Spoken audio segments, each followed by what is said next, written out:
Hello friends, welcome back to being health and happy channel. ఈరోజు మనం ఒక చాలా ముఖ్యమైనటువంటి ఒక ఆయుర్వేదిక మూలిక గురించి తెలుసుకుందాం.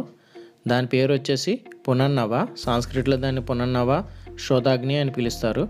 తెలుగులో పునర్నవ, తెల్ల గలిజేరు, ఎర్ర గలిజేరు, కొన్ని ప్రాంతాల్లో అటుకుమావిడి అని కూడా పిలుస్తారు.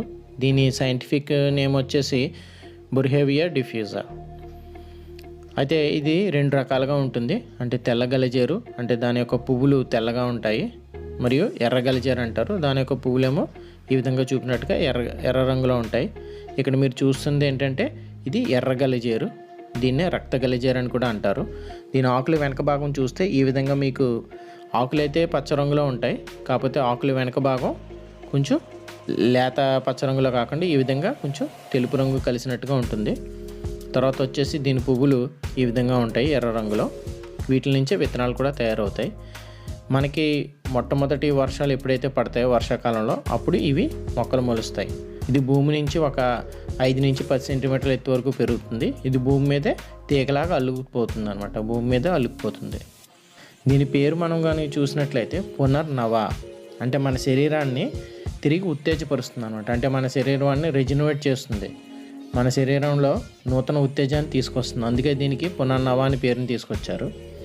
మన హృదయానికి సంబంధించి కానీ, అంటే హార్ట్కి కానీ, కాలేయానికి సంబంధించి లివర్కి కానీ, కిడ్నీలకు సంబంధించి కానీ ఏ రకమైన హెల్త్ ప్రాబ్లమ్స్ ఉన్నా వాటిలన్నిటిని ఈ మూలిక చాలా సమూలంగా నివారించగలదు. కూరలాగా చేసుకుని తినవచ్చు. అంటే దీని యొక్క ఆకులు కాడలో తీసుకుని పప్పులో వండుకొని కూరలాగా తినొచ్చు. లేదంటే విడిగా కూరగా కూడా చేసుకుని తింటే మన గుండెకి కానీ లివర్కి కానీ సంబంధించిన ప్రాబ్లమ్స్ ఏమైనా ఉన్నా అన్నీ తక్కువ ముఖం పడతాయి. పూర్వకాలంలో ఏం చేసేవారంటే ఎవరికైనా శరీరంలో కానీ విషం వస్తే, అంటే పాము కాటు వల్ల కానీ, లేకపోతే ఏదైనా క్రిమికీటకాల వల్ల కానీ, లేదైనా విషాహార పదార్థాలు తిన్నప్పుడు కానీ దీన్ని వాడి మన శరీరంలోని విషాన్ని పోగొట్టేవారు అనమాట. తర్వాత ఎవరికైనా కానీ కంటికి సమస్యలు ఉంటే, అంటే కంటిలో నీళ్ళు కారడం కానీ, కంట్లో వాపు రావడం కానీ, లేదంటే కంట్లో వేరే రకమైన ప్రాబ్లమ్స్ ఏమున్నా కూడా దీన్ని మనం ఏ విధంగా వాడుకోవచ్చు అంటే పునర్నవ యొక్క వేర్లు తీసుకుని వేళ్ళని మనం ఏదైనా ఒక రాయి మీద అరగదీసినట్లయితే, నీళ్ళతో పాటు అరగదీసినట్లయితే అది పేస్ట్ లాగా వస్తుంది. అది కానీ మనం కంటి లోపల పూసుకుంటే దాని ద్వారా కంటి సమస్యల్ని మనం తగ్గించుకోవచ్చు. ఎవరికైనా కానీ ఎనీమియా ఉంటే, అంటే రక్తహీనత అంటారు, అలాంటివి ఉంటే ఆ వాళ్ళు కూడా దీన్ని వాడుకుని రక్తహీనతను తగ్గించుకోవచ్చు. ఎవరికైతే నిద్ర అయితే సరిగ్గా పట్టదో వాళ్ళకి ఇది చాలా బాగా ఉపయోగపడుతుంది. వాళ్ళు దీనికి చేయాల్సిందల్లా ఏంటంటే 50 గ్రాముల మోతాదులో పునర్నవ మొక్క యొక్క వేళ్ళని తెచ్చుకొని వాటిని దంచి వాటితో కషాయం కాసుకుని తాగినట్లయితే వాళ్ళకి మంచి నిద్ర పడుతుంది అనమాట.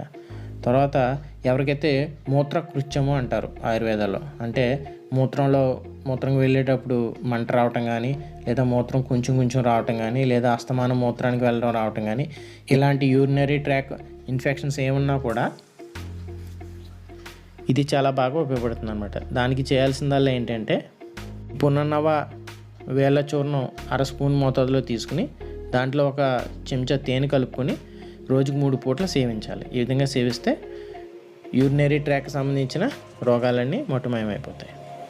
తర్వాత వచ్చేసి చాలామంది చాలా నీరసంగా ఉంటారనమాట. అంటే వాళ్ళకి డైజెషన్ సరిగ్గా అవ్వదు, వాళ్ళ ఆహారం కూడా సరిగ్గా తీసుకోలేకపోతారు, ఎప్పుడు నీరసంగా బద్ధకంగా ఉన్నట్టు ఉంటారు.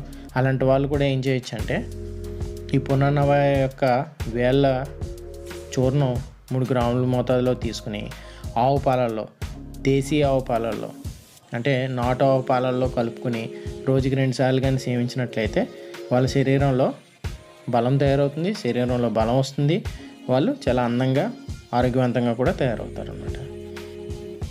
పచ్చకామెర్ల వ్యాధికి అన్నిటికన్నా కూడా బాగా పనిచేసే మూలిక ఏంటంటే భూ ఆమ్ల, అంటే నేల ఉసిరి అని అంటాం తెలుగులో. ఆ మూలిక చాలా బాగా పనిచేస్తుంది. కాలేయానికి సంబంధించిన ఏ రోగానికైనా అది రామబాణం లాంటిది. అని తర్వాత వేరే మూలిక ఏదైనా ఉంది అంటే అది పునర్నవే. పునర్నవ కూడా కాలేయ సంబంధించిన రోగాల్లో చాలా బాగా పనిచేస్తుంది. అంటే పచ్చకామెర్లు కానీ ఇంకా వేరే రకమైన ప్రాబ్లమ్స్ ఏమన్నా కూడా వాటికి బాగా పనిచేస్తుంది. ఎందుకంటే ఇది బైల్ని బాగా ప్రమోట్ చేస్తుంది అనమాట. సో బైల్ని స్టిమ్యులేట్ చేస్తుంది. అందువల్ల ఏంటంటే కాలేయానికి సంబంధించిన రోగాల్లో కూడా ఈ పునర్నవ చాలా బాగా ఉపయోగపడుతుంది. ఇదివరకు పూర్వకాలంలో ఏం చేసేవారంటే ఎవరికైనా కాలేయానికి సంబంధించిన రోగాలు ఉంటే వాళ్ళకి ఏం చేసేవారంటే దీని యొక్క మాల తయారు చేసి వేళ్ళతోటి అది వేసుకోమని చెప్పేవారు. దాంతో తగ్గిపోయేవి. కిడ్నీలకు సంబంధించిన రోగాల్లో ఇది చాలా బాగా పనిచేస్తుంది. అంటే ఎవరికైనా కానీ సీరం క్రిటినైన్ ఎక్కువైతే దాన్ని మళ్ళీ తిరిగి సాధారణ స్థాయికి తీసుకురావడంలో ఈ మూలిక చాలా బాగా ఉపయోగపడుతుంది. దానికి చేయాల్సిందల్లా ఏంటంటే పరగడుపున ఒక అరగుప్పుడు ఆకులు తీసుకుని పరగడుపున మీరు కషాయంగా చేసుకుని కానీ తాగి 1 గంట ఏమీ తినకుండా ఉన్నట్లయితే, ఈ విధంగా మీరు ప్రతిరోజు చేసినట్లయితే ఇది చాలా బాగా ఉపయోగపడుతుంది. మీరు కావాలనుకుంటే ఉదయం పూట ఒకసారి, మళ్ళీ సాయంత్రం పూట ఒకసారి, రోజుకి 2 సార్లు మీరు ఈ కషాయం తీసుకుని కానీ తాగితే మీ యొక్క సీరం క్రిటినైన్ సమస్య ఏదైతే ఉందో అది ఒక 6 వారాల నుంచి ఒక 12 వారాల టైంలోనే అది మీకు తిరిగి నార్మల్ స్థాయికి రావడాన్ని మీరు గమనిస్తారు. దాంతోపాటుగా మీరు కొత్తిమీర కషాయం, పుదీనా కషాయం, రణపాలాకుల కషాయం, అంటే దాన్ని బర్బరిస్ వల్గరిస్ అంటారు, సైంటిఫిక్ నేమ్ వచ్చేసి పత్తర్ చెట్టు అంటారు హిందీలో, మనం తెలుగులో రణపాల అంటాం. ఆకుల యొక్క కషాయం ఒక్కొక్క వారం చొప్పున వాడుతూ, వీటితో పాటుగా అరటి దూట అని అంటారు, అంటే అరటి బోధ ఉంటుంది కదా దాని మధ్యలో ఉండేది, దాని కషాయం కూడా మీరు దీంట్లో చేర్చుకుని ఈ విధమైన అంటే అరటి దూట, మళ్ళీ పునర్నవ, కొత్తిమీర, పుదీనా, ఈ రకమైన ఈ 4 రకాల కషాయాలను కానీ మీరు వాడుతూ ఉంటే మీకున్న సమస్యలన్నీ, కిడ్నీ సమస్యలన్నీ తగ్గిపోతాయి. ఈ వీడియో కానీ మీకు నచ్చినట్లయితే లైక్ చేయండి, షేర్ చేయండి, మీ ఫ్రెండ్స్ అందరికీ ఫార్వర్డ్ చేయండి.